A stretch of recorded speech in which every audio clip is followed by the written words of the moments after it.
Bene, buongiorno a tutti e buon pranzo per chi lo sta facendo e invece per chi l'ha già fatto, buona digestione.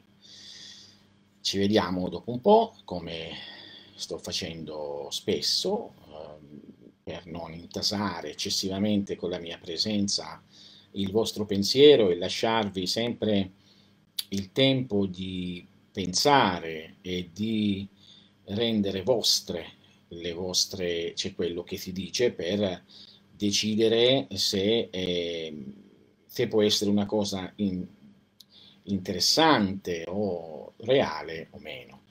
Ma a me non piace andare come una batteria, cioè in pratica tan tan tan tan tan tan tan, in questa maniera, in modo che possa la persona in ogni caso pensare. Oggi parliamo di qualcosa di molto bello, no? L'anima degli animali. Che cosa ne dice la scienza ammonia? Che tra l'altro è da dire che la scienza ammonia non ha mai parlato senza avere esperienza e cognizione tecnica e pratica delle cose, quindi non è una via o una strada teorica, cioè tutto ciò che viene dato, tutto ciò che viene portato a conoscenza solitamente è una conoscenza che prima è stata sperimentata e che si può dare agli altri anche per sperimentare. Un inchino a voi. Sono contento che è un argomento che vi interessa, ci sarebbe tanto da dire. C'è una trasmissione fatta tempo fa, non so se 2 o 3 anni fa, forse Angelica può aiutarmi, 3 anni fa, forse 4 anni fa, anche di più, dove parlavo proprio degli animali. E parlare degli animali è sempre qualcosa di delicato, è sempre qualcosa di sottile, perché giustamente va a toccare le nostre corde più profonde. Ma perché? Perché così come si dice a Napoli dei figli, no? I figli sono pezzecore, cioè pezzi di cuore, così sono gli animali, sono pezzi di anima dell'essere umano. Sono pezzi di anima dell'essere umano che ancora non ha avuto l'avventura di diventare umana. Noi dobbiamo capire che l'emanazione principale che viene data dalla coscienza universale per la vita, per tutto quello che noi vediamo, è un impulso cieco nel senso che è come un'esplosione, non è un'esplosione di Big Bang, è un'emanazione d'amore puro. Questa emanazione d'amore puro, questa energia da uno diventa molteplice, via via molteplice. Immaginate una piramide, immaginate il punto verticale in alto e via via che si allarga, immaginando che la base sia infinita, cioè l'infinità delle cose che vediamo. Che poi magari, voglio dire, nella nostra mente non riusciamo a cogliere tutta l'infinità, ma ammettiamo che ci sia tutta questa possibilità di infinitesimo. Quindi noi abbiamo questo impulso che parte. Questo impulso che parte via via che si allontana dalla luce originaria, cioè Dio, il Signore, colui che è al di là di ogni cosa, che solo il nostro sé purificato, l'anima purificata, quando diventiamo numi, quando entriamo in contatto col nostro nume, possiamo riuscire a percepire per poi entrare in comunione. Anche perché non si può vedere Dio faccia a faccia e continuare a vivere, ma non perché ti uccide, perché semplicemente si perde l'individualità. E non è che non si è più individuali e si è persi e sciolti, è un'altra tipologia, cioè la coscienza diventa oceanica, quindi altro che Riccardo Villanova, cioè sei oceano, no? Non sei una goccia. Immaginate la coscienza di Riccardo Villanova è una goccetta, la coscienza numica di Riccardo Villanova è un oceano, per esempio, mentre la coscienza assoluta di Dio è l'universo. No? Quindi voglio dire, c'è questa ascesa, quindi immaginate questa cosa qua. Però ora andiamo avanti. Quindi dalla partenza di questa esplosione d'amore via via è come se si ripartisse. Avete in mente, avete mai visto come si fanno gli spaghetti alla chitarra?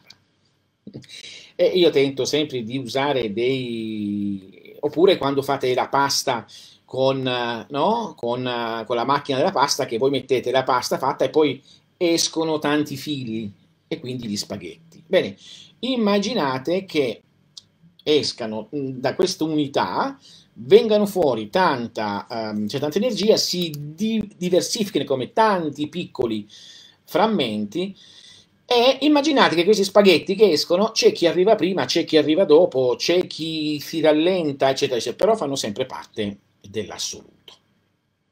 Ora, gli animali non sono altro che qualche nostro fratello che si è attardato.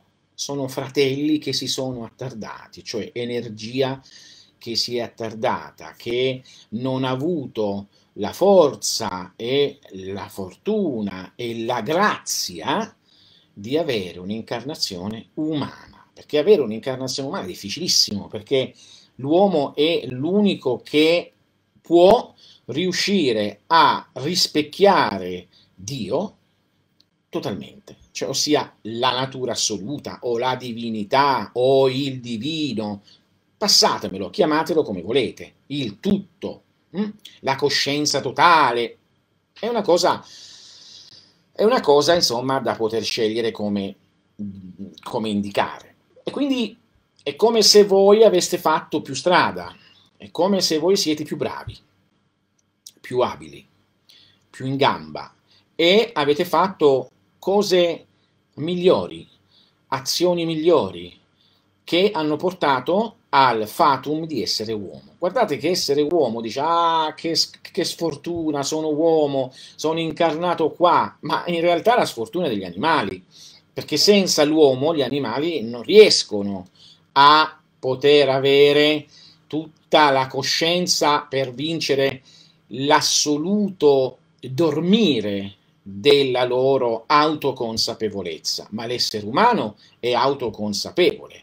Essendo autoconsapevole è fortunato, è una delle fortune, l'unica fortuna alta che c'è, non per niente, come dice anche la Bibbia, al di là di credersi o meno, noi prendiamo le varie parti per fare, no? Dice gli angeli stessi erano invidiosi dell'uomo. Gli angeli prendeteli come animali divini, ognuno con la loro particolarità.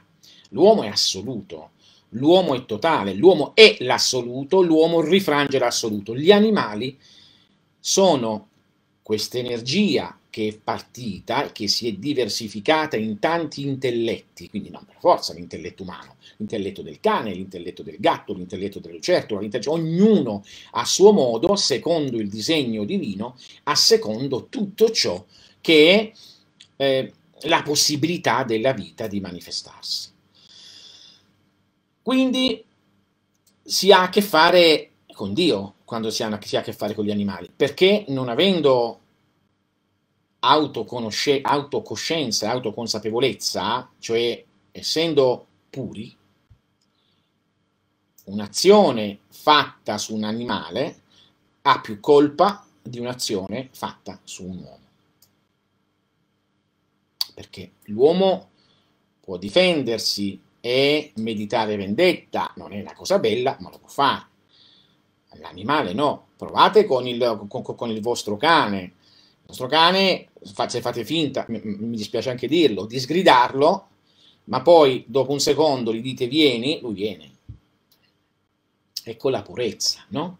Di questi esseri, che sono l'immagine che viene portata, secondo la scienza ammonia, all'esterno dell'essere umano affinché si confronti con se stesso e con ciò che deve acquisire. Cioè, per la scienza ammonia bisogna acquisire ciò che sono le prerogative degli animali. Gli egizi lo sapevano, è per questo che mettevano un uomo con la testa di un animale, cioè acquisire la prerogativa della fedeltà e della vigilanza del cane, dell'amore per il padrone del cane, acquisire l'acutezza, la furbizia, la capacità di vita del gatto, acquisire la forza del leone o della leonessa, acquisire la potenza e la capacità di scrutare la profondità della mente del coccodrillo, acquisire la capacità di avere una forza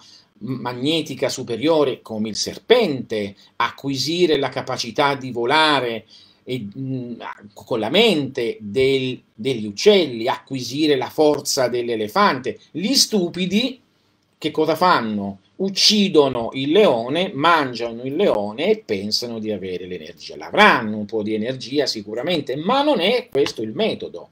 Il metodo iniziatico è diverso. Il metodo iniziatico è l'unione assoluta con, diciamo, l'archetipo, chiamiamolo così, l'archetipo di questo animale. Ah, certamente facciamo il concetto sulla tauromachia. Quindi, che cosa succede? Succede che noi abbiamo gli animali come proiezione dell'unico punto, ma oltre a questo l'animale indica anche ciò di cui dobbiamo emendarci, cioè noi dobbiamo acquisire quelle capacità per potercene emendare, per poterle superare. Come dire, devo acquisire la capacità serpentina per agire in determinate situazioni, ma non devo restare serpente, cioè devo inglobare tutte queste cose, perché io sono il tutto. Essendo il tutto ho il potere del tutto, non me ne rendo conto, ma la via è per farsi rendere conto. L'anima animale sono anime che hanno via via sono anime, cioè fanno parte, sono emanate dal punto iniziale e sono sempre anime, come l'essere umano è un'anima altamente sviluppata, no? L'animale è un'anima che si sta sviluppando. Alcuni si sono arrestati, si sono fermati. Quindi la grande opera salvifica dell'uomo è quella di poterle portare su. Come? Con la sua compagnia, con lo stare insieme, con l'amore, ma anche, lo facevano nei sacrifici, oggi non è più portata a farsi questa cosa, addirittura quando li mangiavano, che erano quando morivano di morte naturale. Ricordate che gli animali prima non erano uccisi per essere mangiati, perché erano un capitale importante della società. Figurati se io andavo a uccidere le mie pecore o i miei buoi, eccetera, eccetera. Questo è venuto dopo, quando una certa razza, che invece di vedere l'armonia di queste cose ha avuto la concezione di, diciamo, di misticheggiante, di superare l'animalità uccidendo e sacrificando l'animale, da qui le tauromachie, da qui il sacrificio del cavallo, il sacrificio dei buoi, degli agnelli e cose varie, già indica una decadenza della vera coscienza superiore. Anche nei Veda il primo sacrificio è quello del fuoco, cioè non c'è bisogno di uccidere esseri umani, ma poi c'è stato la Sveda, cioè andando giù c'è stato il sacrificio del cavallo, e così poi nelle varie religioni, nei Parsi c'era sempre il fuoco, così anche c'è nei Latini, accudire il fuoco come fonte di vita. Il fatto poi di prendersela con dei poveri animali, di sacrificarli, è magia nera, perché in pratica io prendo un cavallo o qualsiasi animale, un cane, quello che sia, lo sacrifico imprigionandone l'anima che ne viene estratta fuori e la uso con determinate tecniche che sono irripetibili, ma non lo direi mai, anche se le conosco, per dovere di conoscenza, in cui usando questa energia io ci vado oltre, cioè supero lo stato animale. E purtroppo dovete capire, cioè che c'ho dentro di me, ecco la tauromachia, cioè uccidere il toro da parte di Mitra è la capacità guerriera, una capacità prettamente violenta di conquistare il cielo, come veniva detto anche da Cristo, no? Il cielo le porte del cielo subiscono violenza e sono in dono a chi le ha.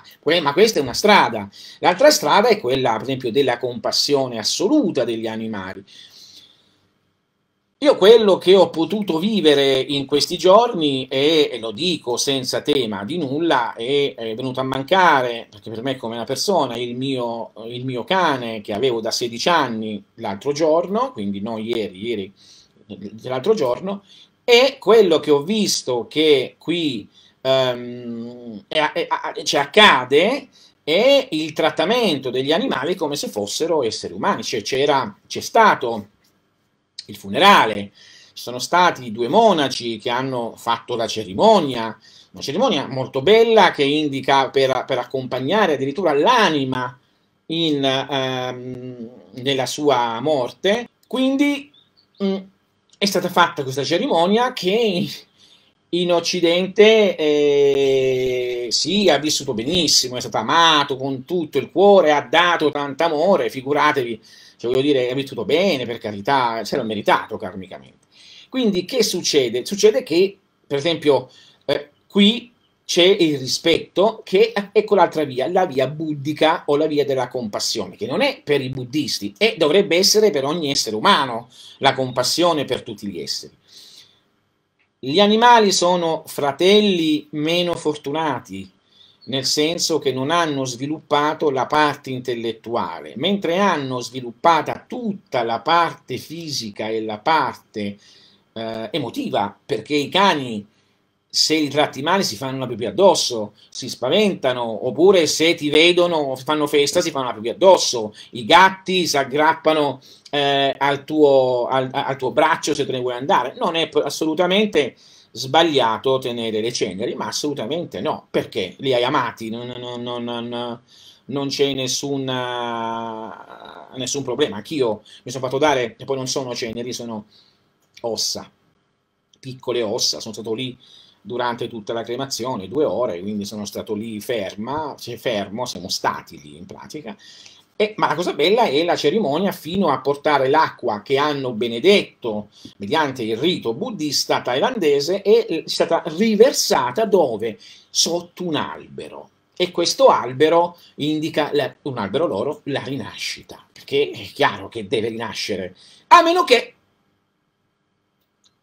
che un essere particolare non prenda l'anima di questo animale, la assorbe in sé, ha un rapporto con una donna e la incarna in un essere umano. Allora ha salvato un animale. Sì, lo so tutto, non ti preoccupare. E purtroppo è mancato, purtroppo ha sofferto un po'. Vabbè. Qui tra l'altro io avevo chiesto di farlo addormentare, non di sopprimerlo, perché soffocava, perché ha avuto purtroppo polmoni pieni d'acqua, ha avuto un edema polmonare, ma qui non si può. E hanno detto no, non possiamo perché la legge ci vieta di fare questo. Io ho detto guardate, addormentarlo, non ucciderlo, cioè, nemmeno, perché se l'addormentiamo non ha la forza di respirare e muore, quindi allora niente. Però poi, ripeto, mentre in Italia sono purissimi, per forza, cioè, gli animali sono puri. Io mi ricordo una lucertola che era qui nel giardino che quando ci ha visto, giustamente ha corso via, è andato verso un buco per proteggersi, è andato con la testolina lì dentro, la testa era lì, tutto il corpo era fuori, ma per lei era al sicuro. E sono cose che ti sciolgono il cuore queste, no? No, non bisogna intervenire con queste cose. Io sono intervenuto, Giovanni, l'ho tenuto in vita per altri 6 anni, sarebbe già morto 9 anni fa. Cioè, 6 anni fa, era già morto. Tutti sanno, forse le persone più vicine a me, che la vita è stata prolungata, però prolungare la vita significa poi portare l'animale a una decadenza improvvisa, perché perché hai forzato qualcosa, però l'ho fatto con cognizione, cioè, di causa. È possibile prolungare la vita, con l'alchimia si può, l'ho fatto. Tenete presente che questo animale è rimasto 6 anni con un nocciolo di pesca nello stomaco, che nessuno scopriva, ma io non sapevo, almeno io, però gli davo certe cose per tenerlo, e tutti, quando l'hanno aperto poi hanno trovato sto nocciolo, dice, ma com'è possibile che questo qui è così da tanto tempo e non è morto? Quindi gli è stata salvata la vita, quindi, ma non si può più di tanto, perché altrimenti ci sono ripercussioni, cioè si può un po', se si paga in altra maniera, e io ho pagato in altra maniera, quindi voglio dire, ma l'ho fatto volentieri, quindi si possono fare. Ma il fatto è assurgere l'anima, è un pochino come quando si ha un allievo. Se tu trovi che l'allievo si abbandona veramente a ciò che dici, cioè ha fiducia in te, allora gli puoi assurgere l'anima, lo integri nell'insegnamento, lo integri nel tuo cuore e lui si libera, perché prende, assorbe quello che tu sei. Stessa cosa con un'anima animale. Vorrei sapere da lei, delle madri di gatti, è vero che assorbe... Il gatto, sì, il gatto ha quella capacità di stornare gli accidenti degli esseri umani, non per niente. Quindi sono dei parafulmini. Se c'è un gatto in casa di solito non potrebbe succedere nulla di particolare, quindi è buono. Hanno questa capacità di essere in contatto costante con l'altra parte dell'universo. E vabbè, tutto avviene quando deve avvenire.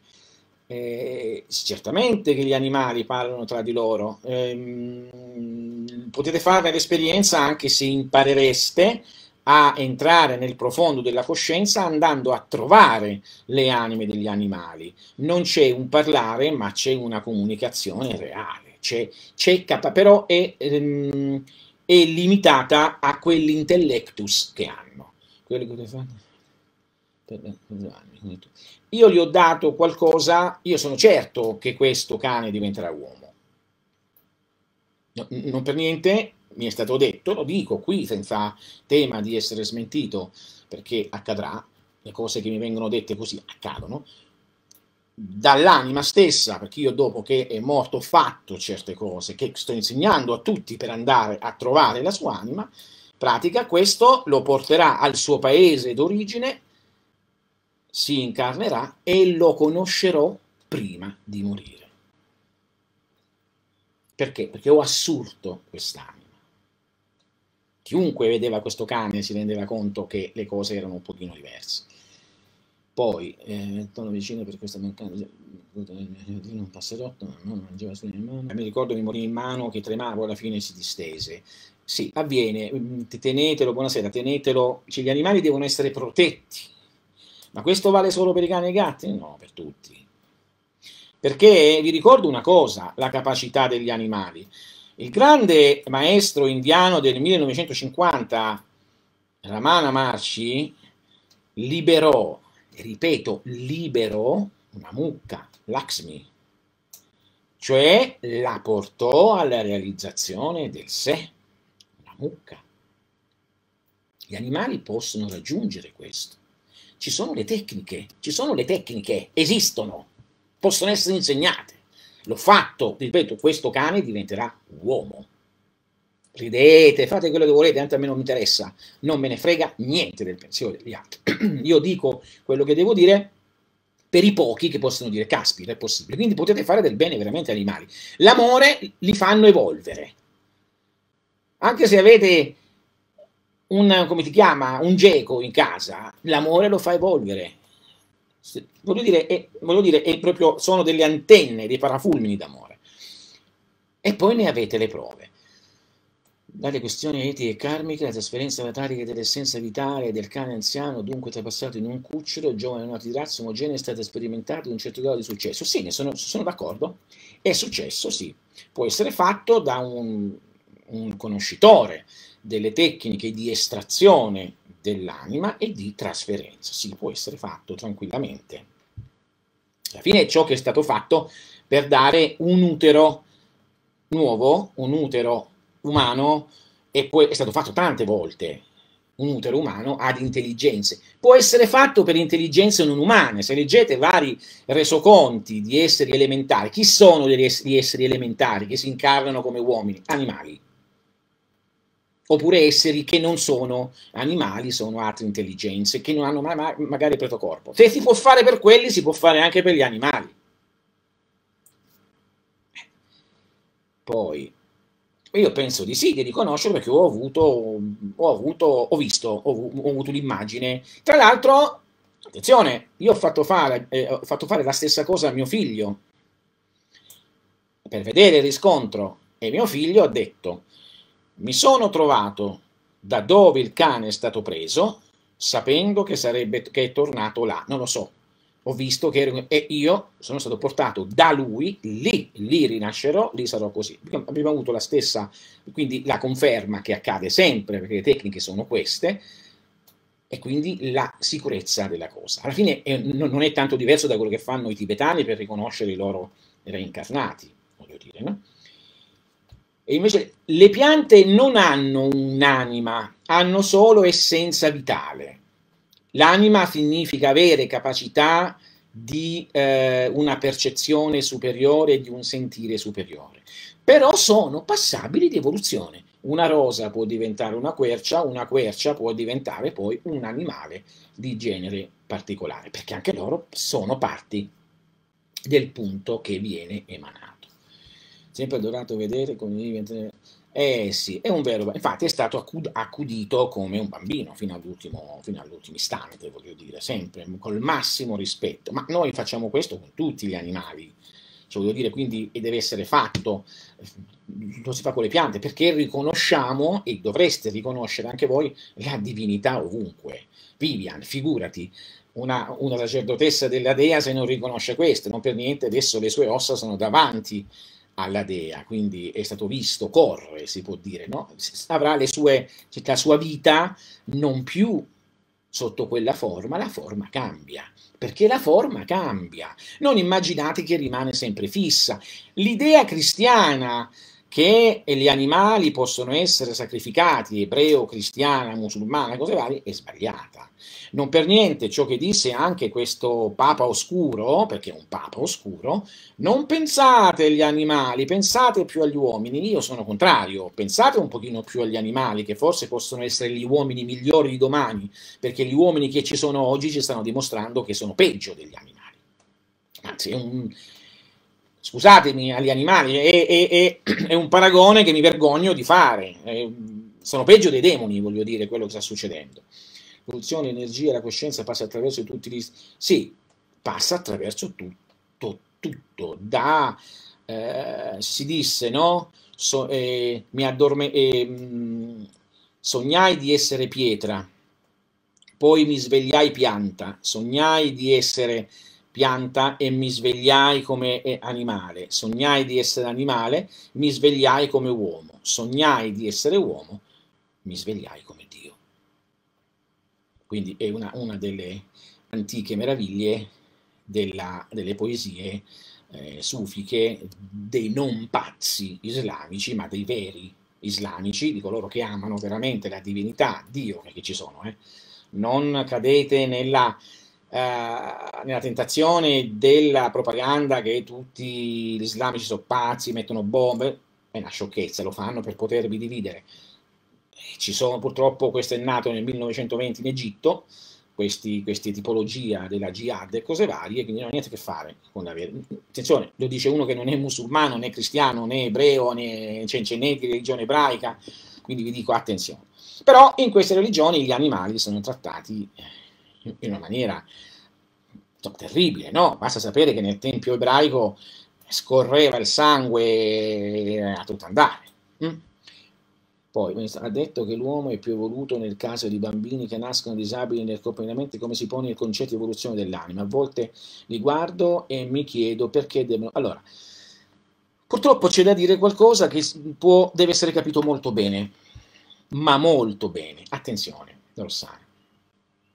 Quando ci si incarna, quando c'è un corpo umano che nasce purtroppo con possibilità di diversamente abile, o con per esempio i focomelici che gli manca braccia e gambe, o coloro che sono sordo, muti, ciechi, tutto, insomma queste anime purtroppo sfortunate, sono diverse le possibilità. Uno è purtroppo un errore e degli errori molto gravi compiuti in vite precedenti. C'è una storia bellissima di Cristo che passeggiava con i suoi discepoli e mentre passeggiava vide, no, perdonatemi, non è Cristo, Buddha, di Cristo è un altro, scusate, Buddha passeggiava con i discepoli e videro una persona che chiedeva l'elemosina con le gambe tutte girate, rattrappite, proprio erano qualcosa di incredibile. E si avvicinarono per dare l'elemosina e Shariputra, uno dei primi discepoli del Buddha, uno dei primi a illuminarsi con l'insegnamento buddico, chiese: Maestro, ma com'è possibile che ci sia una nascita così? Che giustizia è? Il Buddha vide nel profondo e disse: quest'uomo nella vita precedente diede un calcio al ventre di sua madre. Quindi è nato con la gamba in quella maniera. Guardate che non è uno scherzo. Non è uno scherzo, ve lo dico, state molto attenti. Questo è uno dei motivi. Il secondo motivo è che possono incarnarsi anime incomplete. Facciamo un esempio. Mi sono ubriacato, non sto bene, sono drogato o non sto bene a livello di depressione, cose nervose, ho un rapporto sessuale con la mia donna o viceversa, nell'istante dell'orgasmo che è creativo e generativo, invece di attirare un'anima umana, visto il mio stato alterato di coscienza, i maghi neri conoscono molto bene queste cose per incarnare esseri di questo tipo,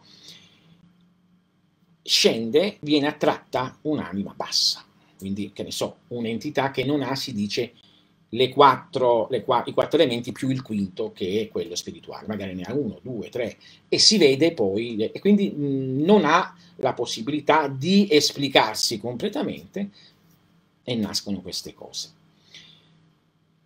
Terzo modo è quando nell'istante che si sta, e qui lo vediamo quando c'è una raffigurazione che è simile ad animali, purtroppo, o a situazioni o a sembiante animali in queste povere anime che prendono corpo.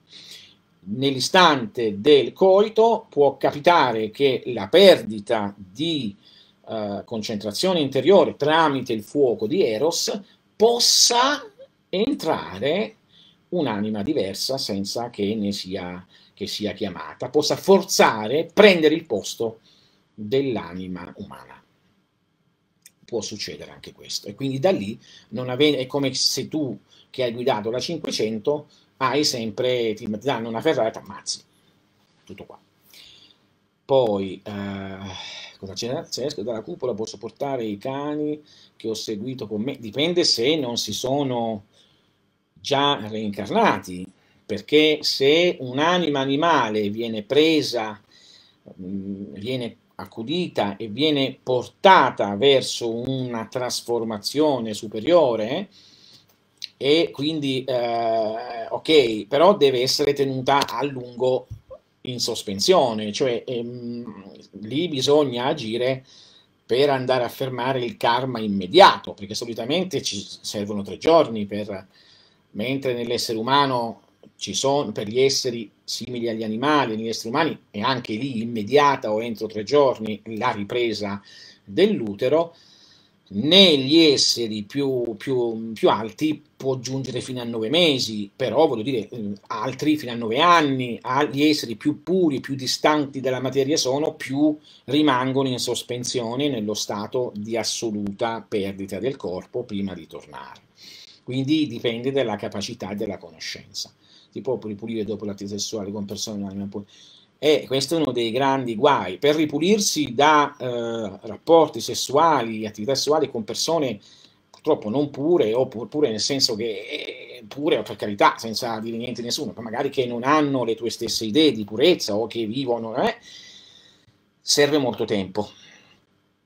Non è che tu vai a casa, ti lavi col limone e il sale, prendi il limone, il sale e cose varie e sei puro. Questo avviene se lo fai molto tempo, se non hai più rapporti.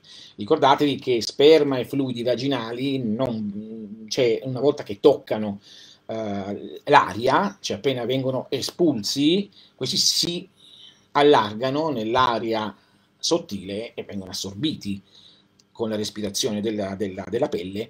La respirazione dice, ah ma io non tocco mai questo, è uscito fuori, quindi si è sparso nell'aria l'effluvio. Potete sentire neanche l'odore, figurarsi la parte sottile. Siamo chiari, va bene? Siamo tutti adulti, siamo chiari. Quindi questo, cioè, non è importante solo il rapporto fisico, eccetera, ma è importante anche quello, cioè questo avviene anche se c'è questa, se c'è anche distanza. Quindi ci vogliono almeno 3 mesi di assenza di contatto con la persona, purificazioni giornaliere di presa di limone e salvia distillata, lavaggio sempre con il sale e attenzione a ciò che vi sto dicendo, dal sentire il sapore che si ha sulla pelle o ovunque, tentate di capirmi, prima e poi dopo i 3 mesi risentirlo, il sapore cambia. Se è cambiato il vostro sangue, è cambiato tutto, siete puri. Ma ci vogliono almeno 3 mesi di non contatti, almeno. Poi dipende dalla frequenza. I minerali hanno un'anima dormiente, e per quelli già morti si può fare nulla? No, dipende da quando sono morti, perché sono già reincarnati. Bisognerebbe ritrovare l'anima dove si è reincarnata, quando, come, ritrovarla e poi agire. Cioè, ci vuole una conoscenza molto alta, ma può essere fatta se si ha con precisione la nascita, la morte, si può riuscire a barcamenarsi un po'. Quindi 8 anni è tanto, si è già reincarnata tante volte, cioè, evidentemente magari 1 o 2 volte si sarà reincarnata sicuramente, dipende poi, non è che se un cane rimane cane, osserva qual era la predilezione di questo cane, se la predilezione era per gli umani, allora molto probabilmente si avvicina agli umani, se era per i cani, per i cani, se era per altre forme di vita, molto spesso anche vegetali, a volte si può tornare anche lì. E questo è il problema degli animali, non avendo questa capacità di autointelletto hanno bisogno di essere aiutati. Ci sono animali, ma l'anima degli animali è collettiva, no? E proprio il riuscire a farli elevare e dargli la scintilla intellettuale. E questo può fare solo l'uomo, se no è collettiva. L'anima è collettiva. E se un'anima nell'arco della propria incarnazione passa da un livello spirituale basso ad un livello spirituale molto alto, il karma degli altri precedenti sempre esiste, sempre. Lo si nota specialmente negli umani mangiati da animali, squali, cani feroci, coccodrilli, leoni, tigri, e evidentemente c'era ancora un karma da fare e quindi sono stati rimangiati da là.